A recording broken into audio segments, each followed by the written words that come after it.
Você sabia que a história de Abacuque pode ser a sua e a minha história? Exatamente. Abacuque inicia o capítulo 1 fazendo uma série de questionamentos a Deus a respeito dos acontecimentos, a respeito da realidade da sua época, do mal que parecia dominar e imperar sem limites. Abacuque faz diversas perguntas a Deus. Ele diz: até quando, Senhor, clamarei por socorro sem que tu me ouças? Até quando gritarei a ti violência sem que tragas salvação? Por que me fazes ver a injustiça? Por que toleras a maldade? A destruição e a violência estão diante de mim. Há lutas e o conflito se levanta.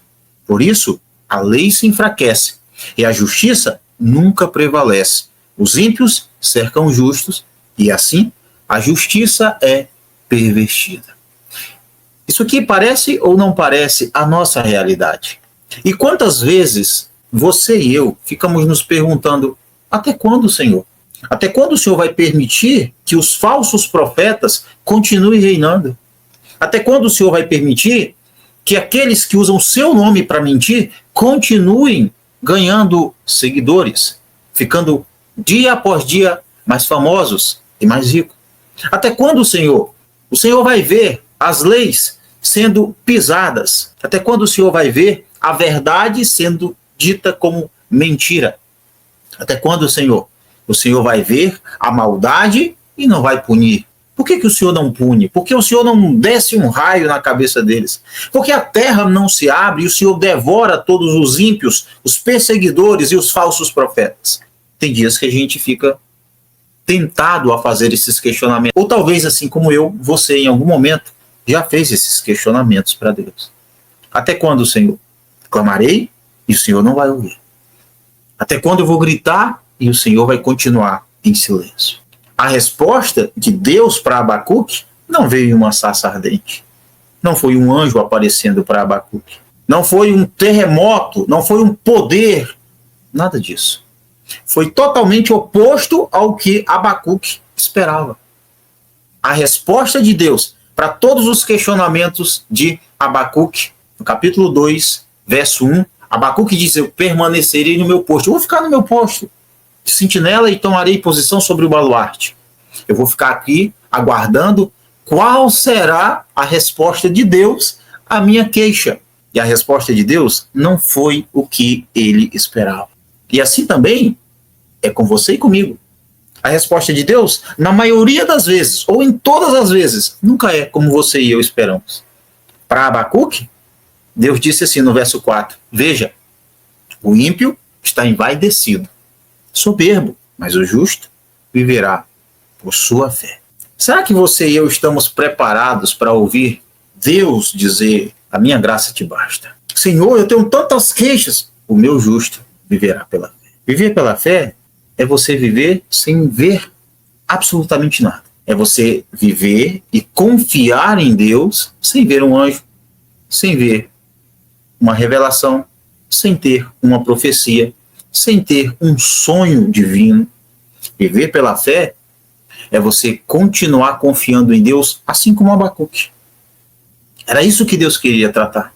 Apesar de tudo que estava acontecendo, tudo de ruim, de mal, de terrível acontecendo ao redor, e o chamado era para confiar em Deus.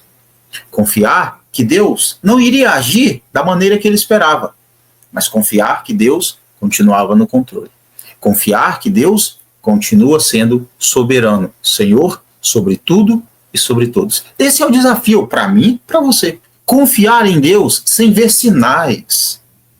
Confiar em Deus sem ver absolutamente nada sobrenatural. Pelo contrário, continuar acreditando que Deus é poderoso, que Deus está no comando e que ele não nos abandonou, quando parece exatamente o contrário. Parece que Deus nem é real, parece que ele não existe, parece que ele não é tão poderoso e, às vezes, parece que ele realmente nos abandonou.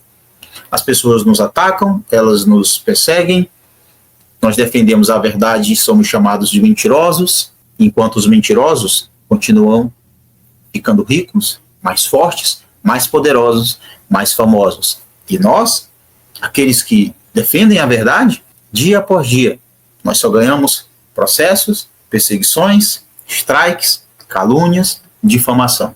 E ainda assim, devemos confiar, viver pela fé. Crer que apesar de tudo estar dando errado, Deus continua no controle. Deus é real. Abacuque faz diversos questionamentos para Deus, mas não recebe a resposta que ele esperava. Pelo contrário, o justo viverá pela fé. Você entende o que significa viver pela fé? Você entende o que realmente é acreditar sem ver, confiar sem ver, ter certeza sem ver? É fácil dar glória a Deus quando tudo vai bem. É fácil agradecer a Deus quando as coisas estão dando certo. Sucesso, bem-sucedido, tudo vai a mil maravilhas. Mas e quando as coisas começam a dar errado? E quando as coisas começam a ficar difíceis? E quando a guerra parece estar próxima? E quando a perseguição aumenta? E quando vem o medo, a agonia, o pavor? Aí sim é que surge o desafio. O justo viverá pela fé. Você não precisa ver, você não precisa ouvir, você não precisa sentir nem tocar. Você apenas precisa e deve confiar que Deus é real, que Ele está no controle e que Ele não te esqueceu. Lembra do que Jesus disse? Eu estarei com vocês todos os dias, até a consumação dos séculos. Em meio a dificuldades, nós esquecemos dessa promessa de Deus.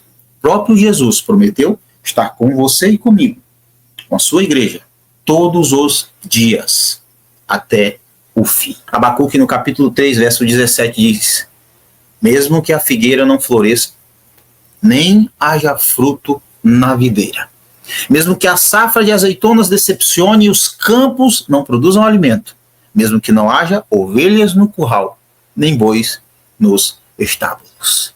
Será que você é capaz de falar isso? Será que você é capaz de louvar a Deus, mesmo sem motivo algum? Será que você é capaz de glorificar a Deus, mesmo sem ver nada de bom, pelo menos aparentemente, acontecendo? Será que você conseguiria glorificar a Deus, mesmo que todas as coisas estejam dando errados para você? Será que você é capaz de dizer: Senhor, todavia eu me alegrarei, exultarei no Deus da minha salvação? Talvez você e eu estejamos precisando refletir um pouco na história de Abacuque e lembrar que Deus já disse: o meu justo viverá pela fé. Nós não vivemos pelo que vemos, nem pelo que tocamos. Nós não precisamos ver um anjo, nós não precisamos ter um arrebatamento. Nós precisamos continuar confiando em Deus. Ele é poderoso, ele continua no controle, e ele continua amando a sua igreja, ele continua cuidando da sua igreja. O sucesso dos maus, o sucesso dos ímpios, o sucesso dos falsos profetas, isso já é parte da punição divina. Isso já faz parte, é uma parcela do castigo de Deus para eles. Romanos diz que Deus entrega o pecador ao seu próprio desejo, como uma das maneiras de puni-lo. Os falsos profetas pensam que estão ganhando. Eles acreditam de fato que estão agradando a Deus, mas não estão. E sabe por quê eles não conseguem entender isso? Porque já foram reprovados por Deus. Porque Deus os entregou às suas próprias paixões, aos seus desejos, ao seu próprio entendimento obscurecido. Mas você e eu, a igreja, não. Nós devemos continuar confiando em Deus, vivendo pela fé, cantando, louvando, adorando a Deus, mesmo que não haja fruto, mesmo que não haja alimento, mesmo que não haja nada de bom, visivelmente, para você e eu agradecermos. Ainda assim, o nosso desafio é dizer: Senhor, todavia eu me alegrarei no Senhor e me exultarei no Deus da minha salvação. Será que você poderia louvar a Deus? Será que você poderia agradecer a Deus, mesmo tudo estando dando errado? Ainda assim, você conseguiria agradecer a Deus por não esquecer de você? Por não desistir de você? Você conseguiria louvar a Deus quando tudo está indo mal? Ou você só consegue fazer isso quando tem fartura, quando você está com saúde e quando você está fisicamente ou emocionalmente bem? Pense nisso, reflita um pouco, vamos aprender com Abacuque, vamos viver pela fé.